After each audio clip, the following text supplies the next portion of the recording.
Okay, now we need to calculate what was the amount of cash that we received from the sale of the equipment.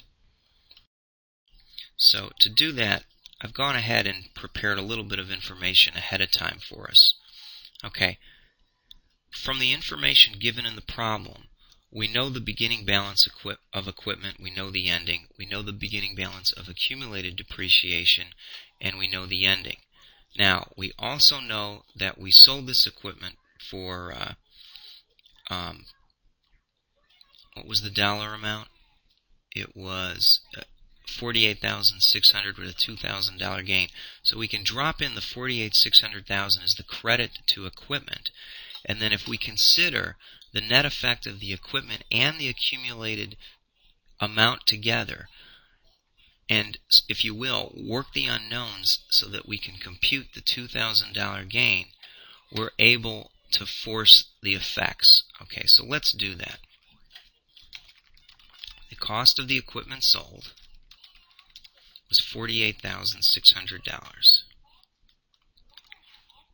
Okay, the accumulated depreciation on the equipment sold was $40,600. Okay, now you may be wondering how we knew that. Well, the reason we knew that, let me sort of format this in case we needed to use some other cells, is we knew the beginning amount, we knew the ending, and we knew depreciation. Therefore, we could plug the $4,600 to determine that there was a reduction in accumulated depreciation because nothing else impacted the account. So we forced the $40,600. Hopefully you all understand how you can use T accounts and basic math, right, solving for the unknown, to come up with that amount. Okay, now if you've done that, we can calculate the book value of the equipment sold. And the $48,600, we've done the same thing. We know there was equipment purchases or capital expenditures of $58,600. We knew the beginning and the ending, so we're using T accounts to solve for the unknown, and we came up with the $48,600 amount.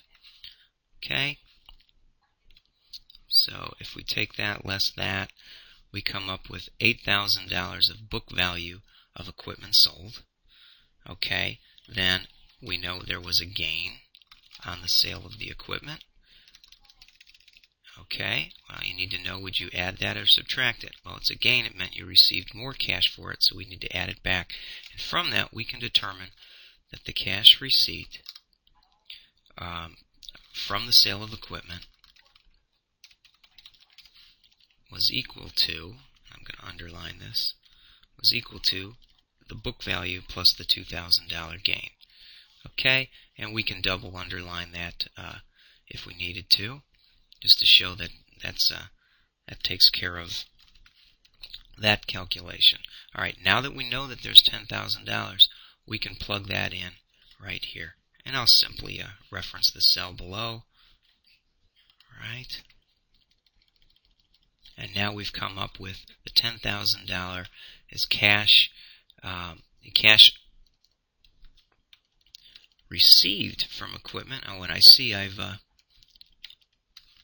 in making this demo, I think I walked over what we've already done. So let me slide this one down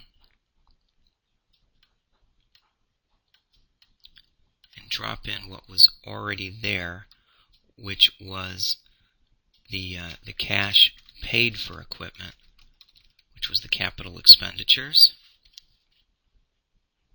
Okay, let me indent that.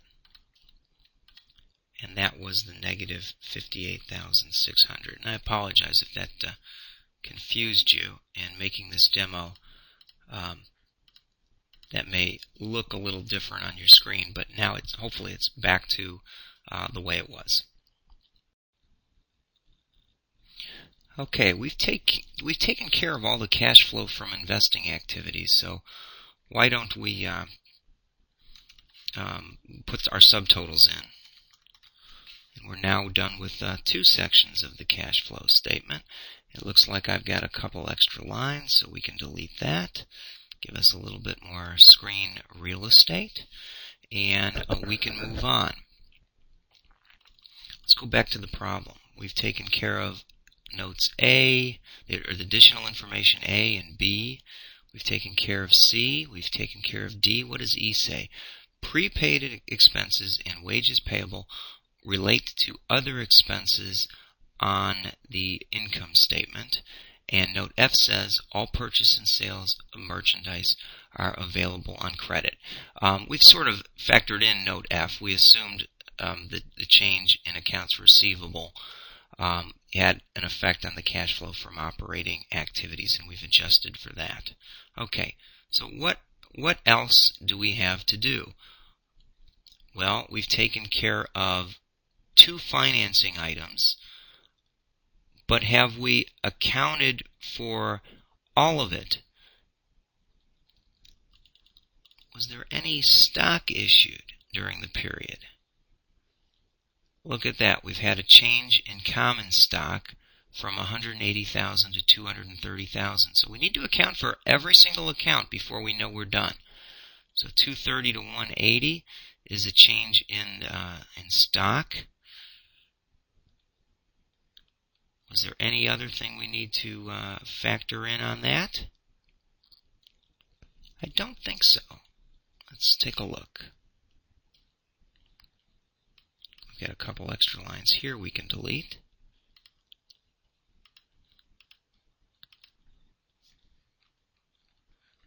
Okay, cash received from stock issuances, or stock issuance. We don't know if it's 1 or 2. And those dollar amounts again went from 230 minus 180 is an increase, so we'll take the 230,000 minus the 180,000. Okay, and with that now we've accounted for the full income statement and all the assets and all the liabilities. And you really do need to run a proof to know that you've covered them all. We can put a sum over here.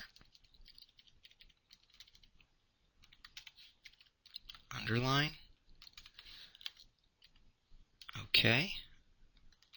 Now that we've done that, we can calculate our increase in cash, which is going to be equal to the sum of anything in this column, right? We have a cash balance at the beginning of the year. Where's the dollar amount of that? It started at 45,000, and we better end it at 85.8. If we've done everything correctly, we should be able to add that to the change to the beginning, and come up with the dollar amount that shows up in the balance sheet, the 85.8, and we see that amount right there. So we know we've accounted for everything, which is one of the proofs we have, and we can double underline that. And I'm using a little bit different formats, but it's close enough for now. And with that, we've solved the problem. And down below, we've produced 2, if you will, little sub-schedules. Okay, now let's tackle part B. Let me slide up here. Part B of the problem, the second requirement is compute the cash flow on the total assets ratio for the company for 2005. Okay, let's slide down where we can have a little bit of room. Okay, so we need to come up with the cash flow on total assets ratio. And that's equal to operating cash flows divided by average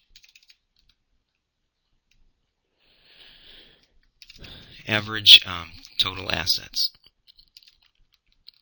Okay, so why don't we do it this way? We'll drop in operating cash flows here. Boy, it just loves to put it in blue now. And why don't I indent that so we can see? The operating cash flow is going to be equal to the operating cash flow that we calculated here, which is 138,960. Okay, and then the average total assets, we'll drop that in here.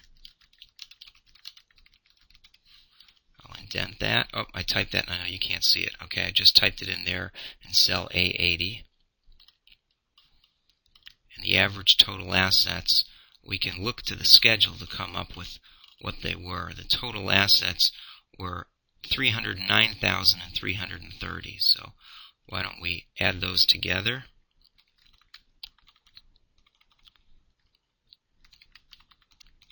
Right, that's the total for 2 years, and divide by 2. Okay, everyone sees how I came up with that. We'll use my format painter, drop that here, and now we can compute that final ratio by taking equal the 138 divided by the 319, put that in a proper format that's useful to us, and we come up with a cash flow on total assets ratio of 43.5%. How would we interpret that? That means that 43.5% result of the cash flow on total assets ratio is indicative of pretty good performance. It's fairly favorable, and it's certainly favorable when you compare it to the return on assets figure of 27.2%, and both of these indicate that there is a high quality of earnings. Okay, I hope you found that useful, everyone. There's Part B solution, and Part A, the financial